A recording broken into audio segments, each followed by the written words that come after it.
കൂടുതൽ വാർത്തകളും വീഡിയോകളും കാണാൻ ഈ ചാനൽ സബ്സ്ക്രൈബ് ചെയ്യുക. കൂടെ ബെൽ ബട്ടൺ അമർത്തുക. ഏഷ്യ ലൈവ് ടിവിയിലെ ഫെങ്ഷു പ്രോഗ്രാമിലേക്ക് ഏവർക്കും സ്വാഗതം.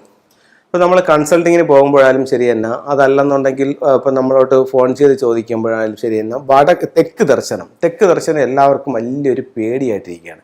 തെക്കോട്ട് ദർശനമുള്ളൊരു വീട് നമുക്ക് ദോഷമാണോ, അതല്ലെങ്കിൽ തെക്കോട്ട് ദർശനമുള്ളൊരു ഫ്ലാറ്റ് അല്ലെങ്കിൽ ഒരു വീട് നമുക്ക് കിട്ടി, നമുക്കത് വാങ്ങിക്കാമോ, അതുകൊണ്ട് എന്തെങ്കിലും ദോഷമുണ്ടോ, അല്ലെങ്കിൽ നമ്മൾ ഇറങ്ങുന്നത് എങ്ങോട്ട് ഇറങ്ങണം എന്നൊക്കെയാണ് പലർക്കും ഇതാണ്. വീടിൻ്റെ റോഡ് നിൽക്കുന്നത് തെക്ക് സൈഡിലാണെന്ന് കരുതുക. തെക്ക് സൈഡിൽ റോഡ് നിന്ന് കഴിഞ്ഞാൽ, അപ്പം ഇതാണല്ലോ തെക്ക് സൈഡ്, ഇവിടെയാണ് നമുക്ക് റോഡ് നിൽക്കുന്നത്. ഈ ഭാഗത്താണ് റോഡ് നിൽക്കുന്നത്. ഈ വശത്ത് റോഡുണ്ട്.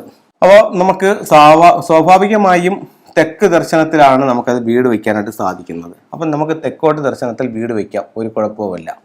പക്ഷേ വീടിൻ്റെ മെയിൻ ഡോർ എടുക്കുന്നത് ഉച്ചത്തിൽ വരണം. അതായത് തെക്ക് പടിഞ്ഞാറ് മൂലയിൽ നിന്നും തെക്ക് കിഴക്ക്, നേരത്തെ പല പ്രോഗ്രാമിൽ പറഞ്ഞിട്ടുള്ളതാണ്, വീണ്ടും ആൾക്കാർ ചോദിക്കുന്നതുകൊണ്ട് ഒന്നും കൂടെ പറയുന്നതാണ്. തെക്ക് പടിഞ്ഞാറ് നിന്നും തെക്ക് കിഴക്ക് വരെയുള്ള ഫുള്ള് നീളം എടുക്കുക. നീളം എടുത്തപ്പോൾ എത്ര കിട്ടി? നമുക്കൊരു 45 അടി കിട്ടി. വീടിൻ്റെ നീളമാണ് എടുത്തത്. 45ൻ്റെ പകുതി എത്രയാണ്? 22.5. അപ്പോൾ നമ്മൾ 45 എടുത്തു, 45ൻ്റെ പകുതി 22.5 എടുത്തു, 22.5. അപ്പോൾ ഇവിടെ മുതൽ ഇവിടം വരെയുള്ള ഇത്രയും ഭാഗം ഉച്ചമാണ്. ഈ ഭാഗത്ത് നമുക്ക് പ്രധാന ഡോറ് വയ്ക്കാം. എന്നിട്ട് ചിലർക്ക് തെക്കോട്ട് ഭൂമിയിലേക്ക് ഇറങ്ങുന്നത് കിഴക്കോട്ട് അല്ലെങ്കിൽ പടിഞ്ഞാറോട്ട് നോക്കി ഇറങ്ങാനാണ് വാസ്തുവിൽ പറയുന്നത്. അപ്പോൾ അങ്ങനെയാണെന്നുണ്ടെങ്കിൽ ഇവിടെ നിന്ന് നമുക്ക് ദർശനം കൊടുത്തിട്ട് ഇവിടെ നമ്മളിപ്പോൾ ഒരു സിറ്റൗട്ട് കൊടുത്തെന്ന് കരുതുക. സിറ്റൗട്ട് കൊടുത്തിട്ടെന്ന് പറഞ്ഞു കഴിഞ്ഞാൽ, ഒന്നുകിൽ നമുക്ക് ഇവിടെ മെയിൻ ഡോർ കൊടുത്തിട്ട് ഇവിടെ നിന്ന് ഇറങ്ങാം, ഇവിടെ നിന്ന് നേരെ ഇറങ്ങി ഈ ഉച്ചത്തിലേക്ക് ഇറങ്ങാം, കിഴക്കോട്ട് ഇറങ്ങാം. മനസ്സിലായല്ലേ? അപ്പോഴത്തേക്കും നമ്മൾ മണ്ണിലേക്ക് ഇറങ്ങുന്നത് എവിടെ നിന്നാണ്? കിഴക്കോട്ടാണ് മണ്ണിലേക്ക് ഇറങ്ങുന്നത്. അല്ല, ഇവിടെ നിന്നാണ് നമ്മൾ ഡോറ് കൊടുക്കുന്നത്. ഇവിടെ സിറ്റൗട്ടിൽ ഇറങ്ങിയിട്ട് ഇവിടെ നിന്ന് നമ്മൾ മുറ്റത്തേക്ക് ഇറങ്ങുന്നത് ഈ കിഴക്കോട്ട് നോക്കി ഇറങ്ങാം. അപ്പം തെക്ക് ദർശനമാണെന്നുണ്ടെങ്കിൽ അത് ഉച്ചത്തിലാണ് അതിൻ്റെ വാതിലെങ്കിൽ അത് ബുദ്ധിമുട്ടില്ല.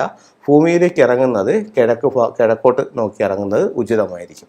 അപ്പോൾ തെക്ക് ദർശനമുള്ള ആൾക്കാർ ഇത്തരത്തിലുള്ള കാര്യങ്ങളൊന്നും ശ്രദ്ധിക്കുന്ന നല്ലതാണ്. അതുപോലെ നമുക്ക് ഇപ്പോൾ ഒരു വീടിൻ്റെ തെക്ക് പടിഞ്ഞാറ് ഭാഗം മിസ്സിങ് ആയി, അങ്ങനെയാണെന്നുണ്ടെങ്കിൽ തെക്ക് പടിഞ്ഞാറ് ഭാഗം എൻഹാൻസ് ചെയ്യാനായിട്ട് നമുക്ക് ഫെങ്ഷുയിൽ എന്താ ചെയ്യുന്നുള്ളത് നോക്കാം. അപ്പം ഇത്തരത്തിലുള്ള ഒരു ക്രിസ്റ്റൽ ബോൾ തെക്ക് പടിഞ്ഞാറ് ഭാഗത്ത് ഹാങ് ചെയ്യുന്നത് തെക്ക് പടിഞ്ഞാറിൻ്റെ ആ ഒരു ദോഷം കുറയ്ക്കാനായിട്ട് നല്ലതാണ്, ഒരു സ്ഫടിക ബോൾ. അതുപോലെ തന്നെ വീടിൻ്റെ പുറത്ത് തെക്ക് പടിഞ്ഞാറ് ഭാഗത്ത് ഒരു ടോപ്പ് ലൈറ്റ് ഇടുന്നതും തെക്ക് പടിഞ്ഞാറ് ഭാഗത്ത് മിസ്സിങ് മാറാൻ നല്ലതാണ്. അതുപോലെ നമുക്ക് പേര്, പ്രശസ്തി, അംഗീകാരം, വിജയമൊക്കെ ഉണ്ടാവാനായിട്ട് വീടിൻ്റെ പുറത്ത് തെക്ക് വശത്ത് 3 മണിക്കൂർ റെഡ് ലൈറ്റ് ഇടുക. 0 വാട്ട് ലൈറ്റ് മതി. എന്നിട്ട് നമുക്ക് സ്വീകരണ മുറിയുടെ തെക്ക് വശത്ത് ഇത്തരത്തിലുള്ള ഒരു ഫീനിക്സ് ബേർഡിൻ്റെ സ്റ്റാച്ചു വയ്ക്കാം. ഫീനിക്സ് ബേർഡ് സ്റ്റാച്ചു വയ്ക്കുന്നത് പേര്, പ്രശസ്തിയൊക്കെ ഉണ്ടാവാനായിട്ട് നല്ലതാണ്. ഇപ്പം നമ്മൾ ചെയ്യുന്ന തൊഴിലിൽ നമുക്ക് വിജയം ഉണ്ടാവണം, അതെങ്ങനെയാണെന്നുണ്ടെങ്കിൽ നമുക്ക് ഇത്തരത്തിലുള്ളൊരു വിക്ടറി ഹോഴ്സിൻ്റെ സ്റ്റാച്ചു വാങ്ങിച്ചിട്ട് സ്വീകരണ മുറിയുടെ സൗത്തിൽ വീടിനുള്ളിലോട്ട് നോക്കി വയ്ക്കാം. അപ്പോൾ നമ്മളിതൊക്കെ വെക്കുമ്പം പുറത്തോട്ട് ഓടിപ്പോകുന്ന രീതിയിൽ വെക്കുന്നത് ഒട്ടും നല്ലതല്ല. അത് കണക്ക് തന്നെ പെൺകുട്ടികൾ ശരിയായ രീതിയിൽ മുന്നോട്ട് പോകാനായിട്ട് നമുക്ക് ഇത്തരത്തിലുള്ളൊരു ഫീനിക്സ് ബേർഡിൻ്റെ സ്റ്റാച്ചു വാങ്ങിച്ചിട്ട് വീടിൻ്റെ ബെഡ്റൂം, സ്വീകരണ മുറിയുടെ സൗത്ത് ഭാഗത്ത് വെക്കാവുന്നതാണ്.